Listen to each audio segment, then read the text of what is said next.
ہم مسجد قبلتین پر ہیں۔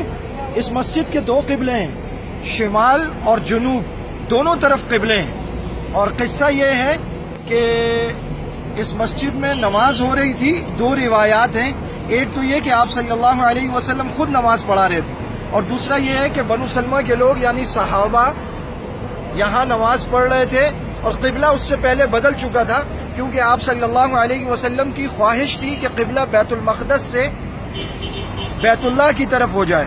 اللہ تعالیٰ فرماتے قد نرا تقلب وجهك في السماء فلنولينك قبلة ترضاها، پھر آگے امر ہے فولی وجهك شطر المسجد الحرام۔ ہم جانتے ہیں کہ آپ کے دل میں بڑی خواہش ہے، اور آپ بار بار یوں آسمان کی طرف دیکھتے ہیں، آپ یہ چاہتے ہیں کہ ہم آپ کا قبلہ بیت المقدس سے بیت اللہ کی طرف موڑ دیں، تو ٹھیک ہے موڑ لیجئے، ہم نے آپ کی مرضی کے مطابق قبلہ بدل دیا۔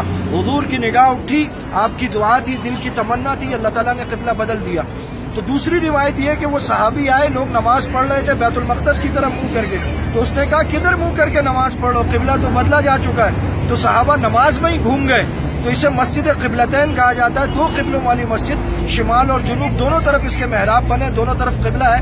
اس وقت بھی مسجد تھی، اب تو بڑی کر کے بنا دی گئی ہے۔ مسجد قبلتین ہمیں یہ سبق دیتی ہے کہ اللہ کا جدھر حکم ہو بس اس طرف رخ کرنا چاہیے۔ اللہ تعالی ہمیں اپنی مرضی پر عمل کرنے والا بنا دے۔ وآخر دعوانا الحمدللہ رب العالمین۔